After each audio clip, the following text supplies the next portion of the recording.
Good morning to all my dear friends. हम एक term social media and mainstream media में सुन रहे हैं, डार्क प्रिंस इज बैक।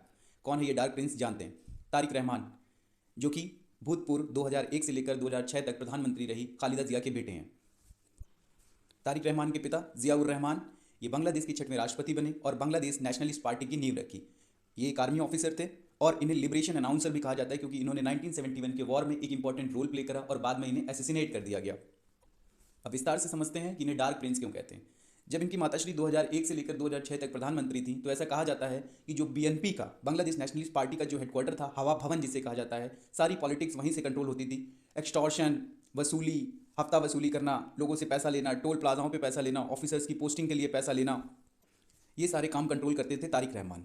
ये माँ बेटे की जोड़ी, ठीक ऐसी ये जोड़ी भारत में भी एग्जिस्ट करती थी। आप कमेंट में लिखिएगा कि वो कौन से माँ बेटे हैं जिनकी जोड़ी इस तरीके की 1970 से लेकर 1980 के दशक में रही। तारिक रहमान के ऊपर 84 से अधिक केसेस रजिस्टर्ड हुए और इनके ऊपर तत्कालीन प्रधानमंत्री, जिन्होंने 5 अगस्त 2024 को रिजाइन करा, शेख हसीना, उनके ऊपर ग्रेनेड से हमला करवाने का भी आरोप लगा।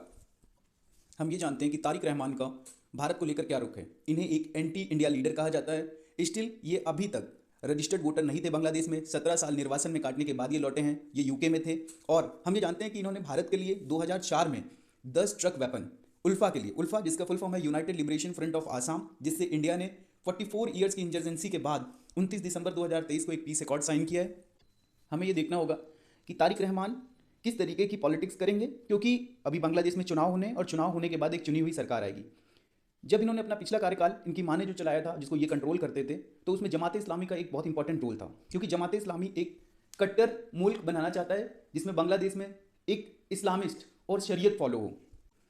ऐसे कयास लगाए जा रहे हैं कि इस तरीके की अगर इस्लामिस्ट थ्योरी पे वहाँ पर गवर्नमेंट बनती है, हिंदूज पर अटैक बढ़ जाएंगे, बुद्धिस्ट पर अटैक होंगे, अहमदिया पे, क्रिश्चियन पे, वुमेन पे एंड मीडिया पर्सनल्स पर भी होंगे। क्योंकि 2001 से लेकर 2006 तक जब बीएनपी और जमात इस्लामी ने गवर्नमेंट बनाई थी, तो इस तरीके की एक्टिविटीज़ हो रही थी। अब हम जानते हैं कि भारत को बांग्लादेश में हुए इस चेंज को किस तरीके से देखना है। हम ये जानते हैं कि बांग्लादेश के साथ हम एक लॉन्गेस्ट बॉर्डर शेयर करते हैं, सिलीगुड़ी कॉरिडोर, जिसकी विड्थ 22 किलोमीटर से एक सेंसिटिव रीजन है, जिससे हमारे 7 स्टेट्स ऑफ नॉर्थ ईस्ट को मेन लैंड से कनेक्ट करते हैं।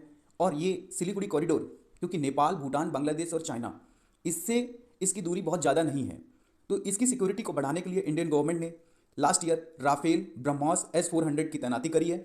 क्योंकि सिलीगुड़ी कॉरिडोर से 100 किलोमीटर दूर है लाल मोनिरहाट बेस, जिसको चाइना डेवलप कर रहा है। हमें याद रखना है कि बांग्लादेश के अंदर कोई भी पॉलिटिकल चेंज आए, लेकिन हमें अपने देश के हितों को सबसे पहले रखना है। सो फ्रेंड्स, आज का वीडियो यहीं तक है। वीडियो को ज़्यादा से ज़्यादा शेयर करें, लाइक करें, सब्सक्राइब करें। Thank you friends, have a good day.